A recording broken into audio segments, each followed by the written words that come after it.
Good morning friends. Shri Shyam steno classes में आपका स्वागत है। डिक्टेशन स्टार्ट होगी 5 सेकंड बाद।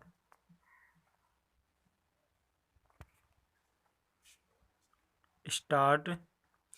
अध्यक्ष महोदय, मैं आज एक ऐसे विषय पर बोलने जा रहा हूँ जो देश के सामने एक बहुत बड़ी समस्या बना हुआ है। आजकल कृषि पर बहस चल रही है। मैं कल से सुन रहा हूँ। कई लोगों ने तो सरकार की बड़ी प्रशंसा की है कि वह बहुत ही अच्छा काम कर रही है। मैं मंत्री महोदय से एक प्रश्न करना चाहता हूँ। मार्च में मंत्री महोदय ने एक प्रश्न के उत्तर में कहा था कि 2 वर्ष में हमारा देश आत्मनिर्भर हो जाएगा। मैं जानना चाहता हूँ कि ऐसा कहने के पीछे उनका आधार क्या है। कौन से उनके पास ऐसे प्रमाण हैं जिनके आधार पर उन्होंने इस प्रकार की घोषणा की है।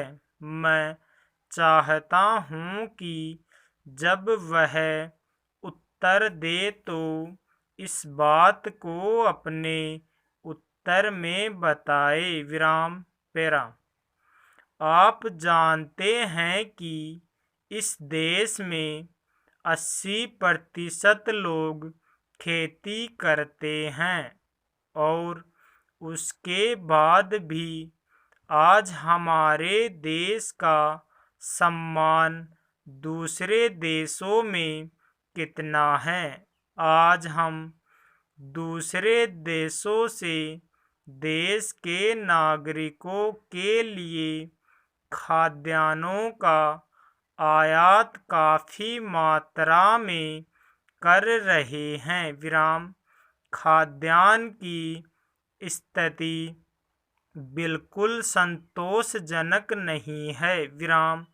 देश में जहां लोग 80% खेती करते हैं, हम भोजन के मामले में भी आत्मनिर्भर नहीं हुए हैं। इसके कुछ कारण हैं।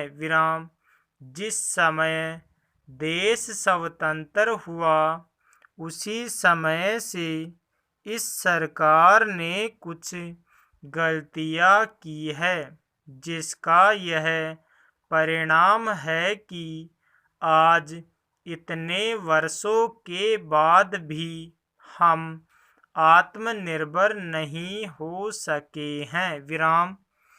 उसका सबसे बड़ा कारण यह है कि अपने देश में पहला स्थान खेती को न देकर उद्योगों को दिया गया है। उद्योग हमारे देश के लोगों की जीविका का मुख्य साधन नहीं हो सकता है। भोजन की समस्या के हल के लिए किन किन चीज़ों की आवश्यकता है, उसकी तरफ हमें ध्यान देना चाहिए। सबसे पहले पानी की आवश्यकता है। मैं समझता हूँ कि देश में सिंचाई पर काफ़ी जोर दिया जाना चाहिए और सिंचाई तथा खाद्य मंत्री एक होना चाहिए। यह मेरी मांग है विराम। पानी के बाद खेती के लिए खाद भी आवश्यक है विराम। खाद का स्थान दूसरा हो सकता है विराम। आज देश में खाद की बात काफी जोर देकर कही जाती है विराम। यह कहा जाता है कि उपज को बढ़ाने के लिए खाद की आवश्यकता है। बिना खाद के उपज नहीं बढ़ सकती विराम।